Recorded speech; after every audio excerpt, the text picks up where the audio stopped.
5 common credit mistakes that people make and how to avoid them. What up, you got Mr. Smith, point 5 of Mr. and Mrs. Smith. And in this video, I want to give you 5 common mistakes and how to avoid them. And stick around to the end because that fifth one is one that a lot of people overlook, but a lot of people are affected by because they did not even think that that was something that they would have to worry about. And it's funny how it plays out. But long story short, when it comes to your credit restoration journey, you want to make sure you avoid these main mistakes. And a lot of people do this because they just have a misunderstanding of what credit restoration is actually doing or what credit repair is actually doing, whether you're doing it yourself or someone else is doing it on your behalf, especially if somebody else is doing it on your behalf. So the first mistake you want to avoid is when you're on your credit restoration journey, avoid making the mistake of thinking that you can make late payments.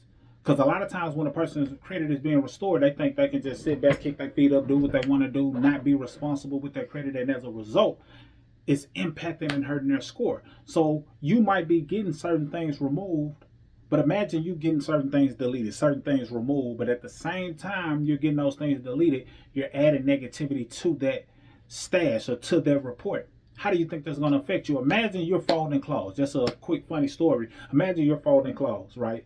And you're about to be done folding clothes. Everything is looking good. You're feeling good because you were able to accomplish that heap of clothing. Then somebody comes dump a whole pile of new clothes on the finished work that or in the basket that you had already emptied. You ain't gonna like that too much. Same is true with your report. You could have cleaned up that report or been on the verge of cleaning it up. Then you dump some bad or negative stuff on there, and now you make the report look less clean. So you don't want to be messing up your report by making late payments on your credit restoration journey that can drop your score up to 192.5 points. Why is that true? Because that's what the amount payment history is worth, 192.5 points. So that's 35% of your score. So don't make that mistake. When you're on your credit restoration journey, you want to keep everything positive that you can affect, but also try to clean up the negatives. And a combination of cleaning up the negatives but adding more positive has no choice but to boost your score. When you're doing that on a month by month basis, very, very important. The second mistake that people make is when it comes to their credit cards, they think that they can just utilize it however they want to. Sometimes they max it out. Sometimes people over max it out, or they're stuck in the same mind frame of, yeah, I was just told to keep my balance less than 50% or less than 30%. That may have been true at some point, but right now, today, at the time of this recording, what's true is that you want to make sure that you have your balance as low as possible when they report to the bureaus. Emphasis on when they report to the bureaus, because I'm not here to tell you that you can't use more than 50% of your card at all, or even get close to maxing it out at all. What I am saying is you want to get in the habit of making sure that whatever you spend or circulate on that card, you have the ability to pay it off before they report. So this is going to be some homework for you. You want to find out and contact all of the creditors that you have that have given you or issued you a credit card, whether it's department stores or banks or whatever the case may be. You want to contact them directly and say, listen, I want to know what day of the month are you reporting to the bureaus. That's important for you to find out. What day of the month are you reporting to the credit reporting agencies specifically? Because that's truly what they are, but most people know them as bureaus, so I still say bureaus to make sure the message is landing. But you want to find out that day. Why? Because if you know what day they're reporting to the bureaus, then you know exactly when you need to have your balance low by. So if you know that they're going to go snitch, I like to say that just to kind of paint a picture. If you knew, okay, say you was an older sibling and you knew, okay, if I do this, I know my little sibling going to snitch on me for doing this at this time, because that's when our parents get home. You're going to make sure that before the parents get home, you done did what you need to do as an older sibling to make sure that they're in a good place and they don't feel like snitching on you. You're going to make sure everything is intact. So when it comes to your credit report, you want to make sure that you have your balances intact. So by my definition, is making sure that you have less than 10%. Really, you want to go less than 6%, single digit percentage. I know people say 20%, 30%. You want to go less than 6%, because that has the largest impact on your score. This is coming from someone who was using that strategy and had 800 plus credit in my 20s, because I understood use the card, pay it off. Use the card, pay it off. So do that homework. Find out when they report. Then set a goal to make sure that when they report on a monthly basis that you have the lowest balance possible.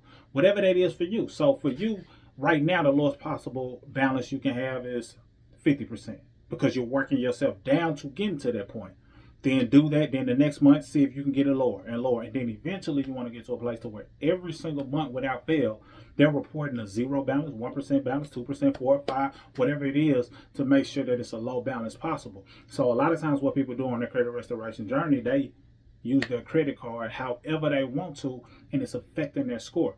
And you having high balances being reported can lower your score by up to 165 points, because that's 30% of your score. Very important. So don't make that mistake. Get your balances low on that journey. That way you're moving in the right direction no matter what. And that tip alone is something that can help you keep your score up. See, many people who have a 700 score and you haven't quite figured out how to crack the code and going into 800, rewind the part I just said, play that back, and see if that helps you any way, shape, form, fashion. The third mistake that you want to avoid is you want to make sure that you're not opening up new accounts unnecessarily. Sometimes people just hear all of this different advice online.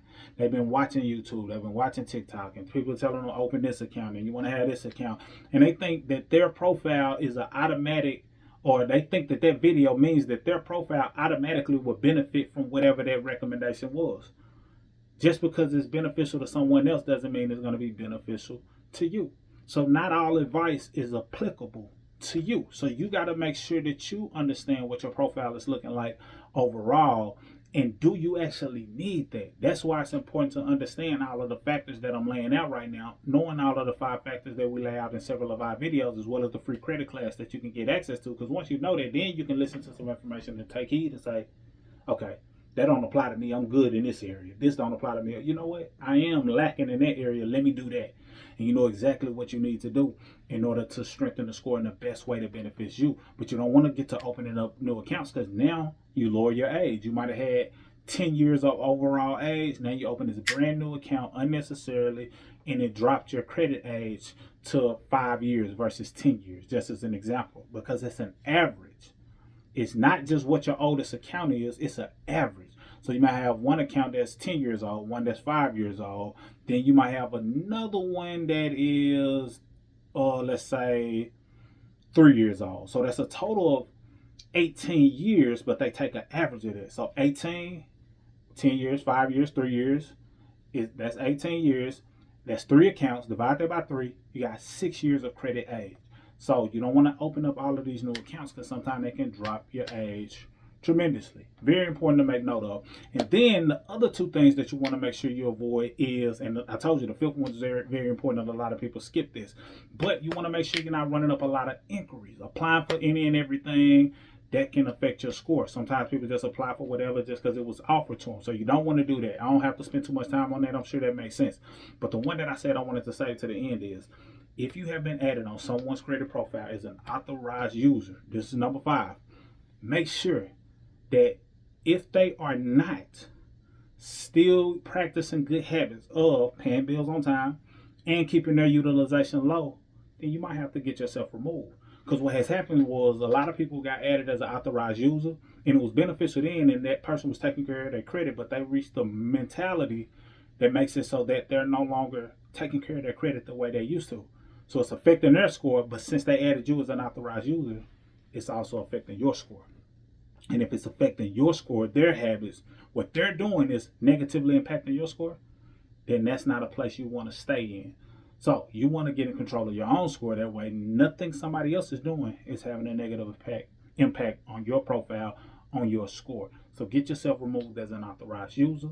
That may be a good idea. Hopefully this video has served you well. Rewind it as much as you need to. I know sometimes I talk fast. And share this with somebody else who you feel may benefit. But avoid those 5 mistakes and grab access to our free credit class. Like, subscribe, hit the bell, all of those things. Salute. Talk soon.